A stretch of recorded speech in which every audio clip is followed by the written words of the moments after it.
We applied for a grant, a decentralization grant from Arts Westchester, which actually came from the New York State Council on the Arts, and got that grant, and that's how we started the Sleepy Hollow Poetry Series at the Warner Library.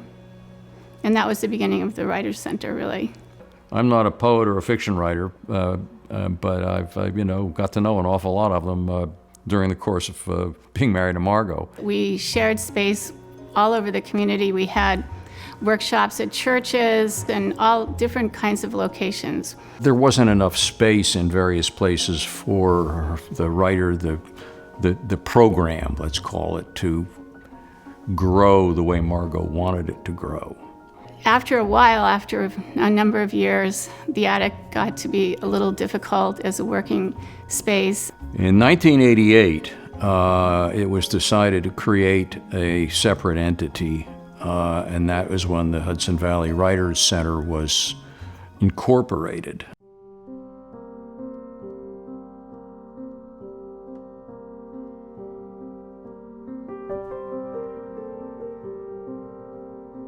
When Margot and Don and I were looking for a home for the Writers Center, this building, this spectacular building, had a hole in the roof and a hole in the floor. The rainwater went all the way through.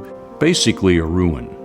It had been abandoned as an active part of the railroad infrastructure in the 1970s. And so we decided we would save it. And it was a historic building, the first of the buildings here in Phillips Manor.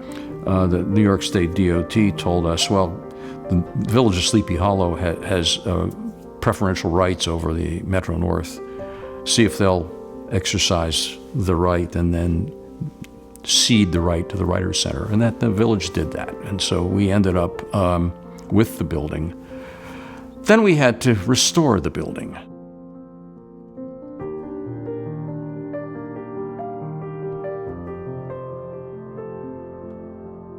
It just seemed like an incredibly interesting challenge to try to restore this terrible building, which had a lot of intrinsic beauty. Men on the roof in these suits because there was asbestos on the roof. The floor was totally taken apart, and it was visually so exciting.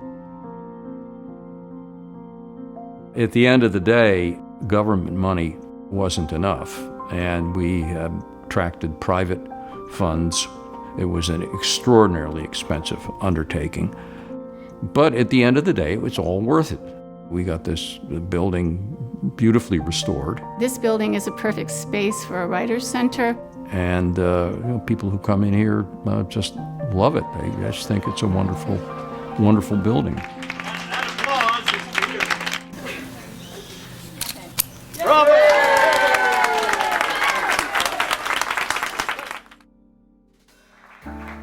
One of the things that I think is so important about the center is the sense of camaraderie and support that the students offer each other. Real magic happens when people gather around the table at the Hudson Valley Writers Center, and I think the students and the river get all the credit. I know if I get here, it's going to be like wow, and usually it's better than wow, so I like my wow Fridays. I imagine that with the quality of instruction here, it's as good or better than almost anything, including some of the colleges in the area.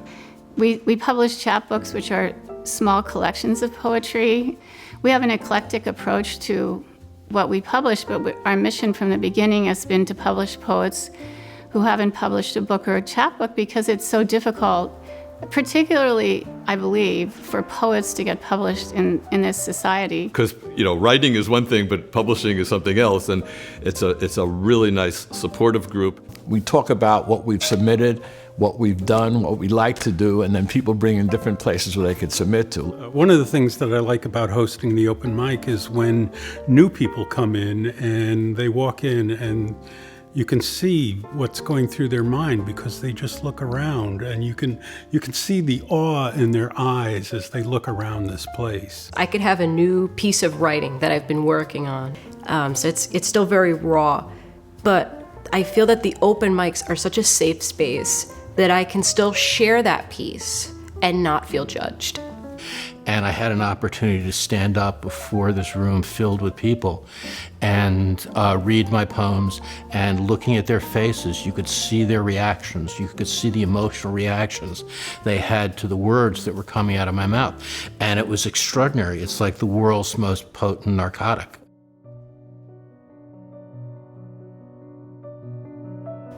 It's a community, definitely. Exploration. It's invigorating. Inspirational. One word that's filled with little words to make a big word. It's magical. Another one is respect. It sort of happens in this room, and the rest of the world maybe doesn't know the amount of energy and emotion that happens in the classes and the readings. I guess it's really turned into, in a certain way, a life work for me, because it's really what I've done for most of my working life. So that's really what it is. A lot of work. With me, it's a lot of work. And the opportunity to experience and get to know these children at the Life Center has meant a great deal to me. So it's an opportunity to broaden my life.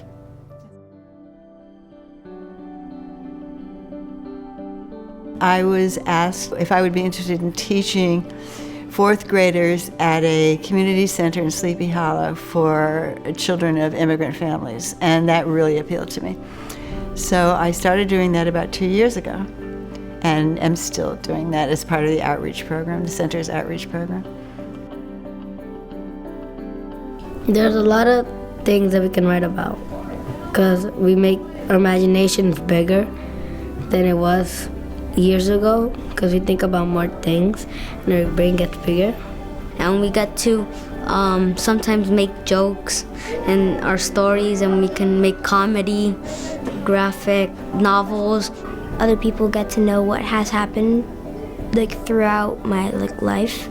We can enjoy listening to our partners, and we can get ideas from our partners. And we're laughing a lot, reading each other's stories.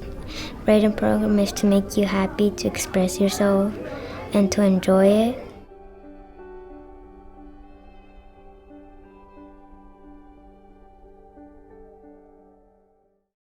Writing and learning to write in our particular historical period is more important than ever. And we are really catapulting ourselves towards what could be a serious dilemma in the future of humanity in the world, obviously. And if we don't write ourselves out of it and figure out a way of solving this problem, we have nothing. So it's been a wonderful space. It's a unique space, and over the years, we now need to maintain this space. So we're into a second generation, if you will, of individuals who want to maintain this station coming forward to help with its sustainable maintenance.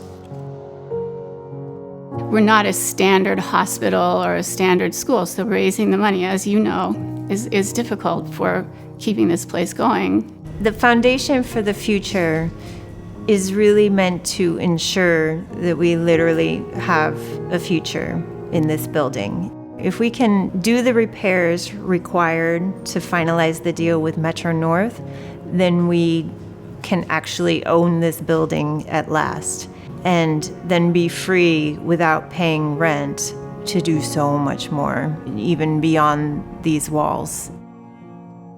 Organizations like this are indispensable to writers. Culture doesn't exist without them, but it's almost as if that's a secret.